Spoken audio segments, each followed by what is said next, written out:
Hey there! Today I'm going to be showing you 5 of some of my family's all-time favorite Christmas cookies. These cookies are easy to throw together and everybody will love them, so I hope you enjoy it and let's go get started.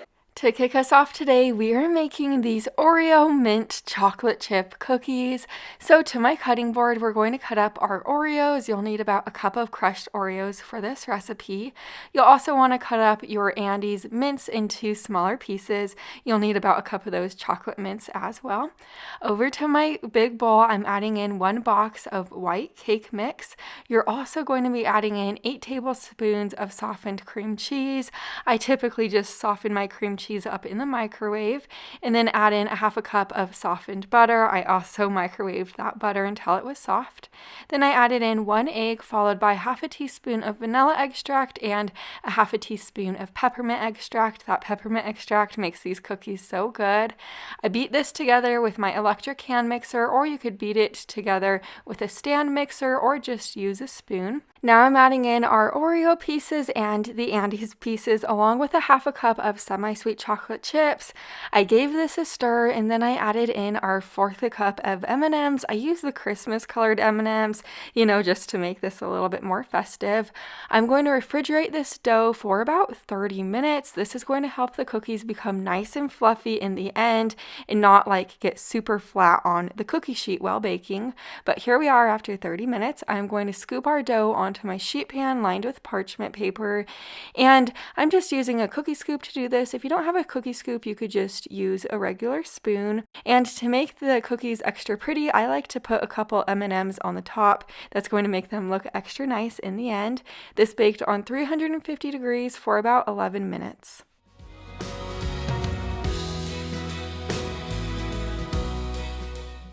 Here are the cookies out of the oven. They are perfectly soft and fluffy on the inside, and all of the add-ins make these cookies out of this world good. And we like to enjoy these cookies when they're slightly cooled down. You gotta try this recipe.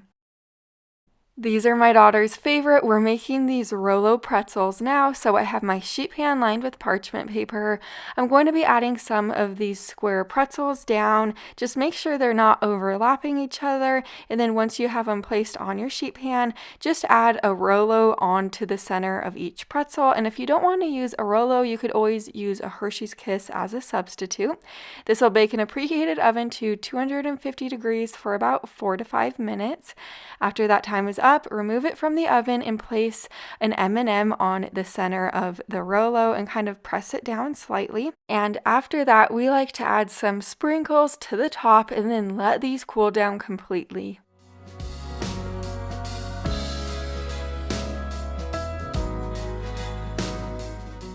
These are such a great little holiday treat. They have the perfect amount of saltiness and sweetness to them, and they have a wonderful crunch about them. I like to store these in a Ziploc bag and keep them in my pantry. They are so good. Now we're making these hot cocoa cookies, and they have to be some of my all-time favorite cookies. We're going to work on the chocolate sauce first. So to this microwave-safe bowl, I added in 12 ounces of semi-sweet chocolate chips and a half a cup of butter. I microwaved this for about 30 seconds at a time, stirring it after every time I microwaved it until the chocolate sauce looked like this. I'll set this to the side. We're going to work on the dry ingredients now. To this big bowl, I added in a cup and a half of flour, a 1/4 cup of cocoa powder. Next, add in a teaspoon and a half of baking powder, then a little dash of salt.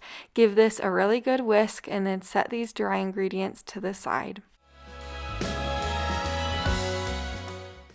To my electric stand mixer, I'm adding in a cup and 1/4 of brown sugar, followed by 3 eggs and 1 teaspoon of vanilla extract. And if you don't have an electric stand mixer, don't worry. You could just mix this up in a big bowl with a spoon, or if you have a hand mixer, you could just mix it with a hand mixer. But after this was well combined, now I'm going to add in the chocolate sauce that we made up earlier, and I'm going to mix that chocolate sauce in.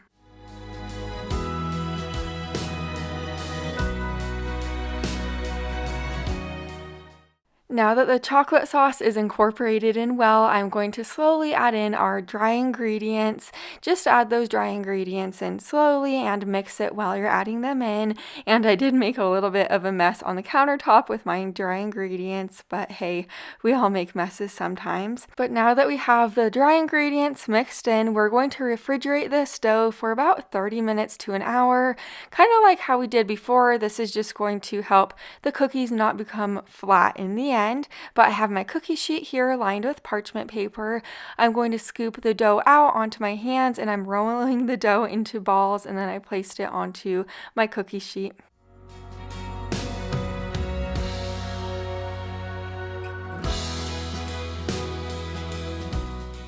These will bake in a preheated oven to 325 degrees for about 11 minutes, and while they're in the oven baking away, I'm going to start on the marshmallow that's going to go on top of each of the cookies. So I sliced some of my marshmallows in half, so they're just not as big, but once the cookies were out of the oven, I placed each half marshmallow on top of the cookies, and I do want to let you know this recipe makes about 25 to 30 cookies, so I did do this in batches, but after I was finished putting the half marshmallow on top of each cookie, this baked for an additional 3 minutes in the oven.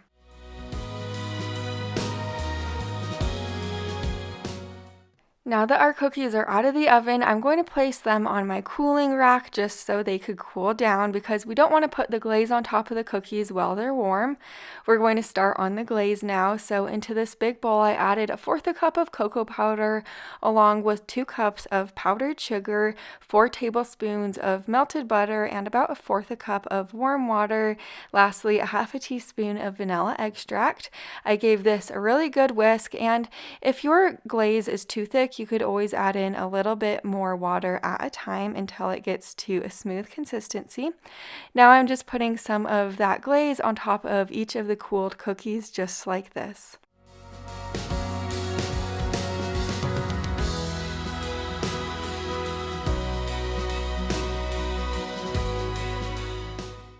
This is optional, but I am sprinkling the tops of them with a little bit of sprinkles. These cookies are seriously the best cookies ever. The marshmallow on the top doesn't have a regular marshmallow consistency. I don't even know how to explain it to you. And then these cookies are almost like brownie-like. They are seriously phenomenal. Now we're getting started on these classic Christmas pudding cookies. So to this big bowl, I added in 1.5 cups of sugar along with 3/4 cup of softened butter, 1/4 cup of shortening, and you are going to cream these ingredients together until it is this consistency, just like this. Now you're going to add in 2 eggs along with 1 teaspoon of vanilla extract, and then our box of instant pudding. And then after you add those ingredients in, mix this all together.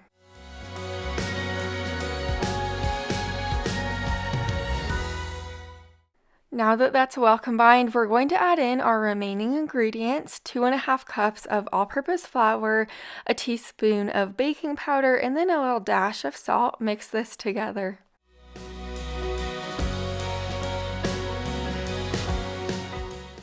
Now that my dough looks like this, it's time to roll out our cookies now. So I have my sprinkles right here.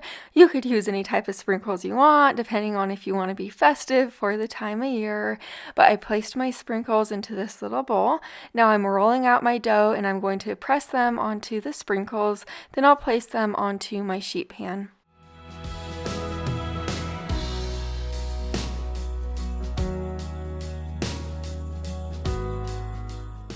These will bake in a preheated oven to 350 degrees for about 12 to 14 minutes, or until the edges slightly start to turn golden brown.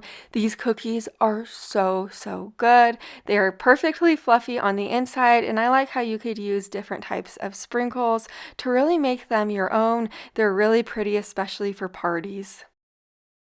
I remember my grandma making thumbprint cookies similar to this when I was growing up. So to my stand mixer, I'm adding in 8 tablespoons of softened butter, followed by 4 ounces of softened cream cheese. You are going to beat these 2 ingredients together until they are well combined and they don't look like separate ingredients anymore.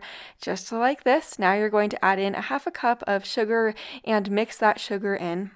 I really love this recipe so much because it does have such few ingredients. Now I'm adding in 1 cup plus 3 tablespoons of all-purpose flour. As you see, I did add that flour in slowly, and I did mix it while I added it in. Now I'm going to let this dough sit in the refrigerator for about 30 minutes to an hour to chill. Now that the chilling time is up, I'm using my cookie scoop and I'm scooping out some of the dough and rolling it into a ball. And since these are thumbprint cookies, I am kind of putting my thumbprint on the center of each of the dough balls.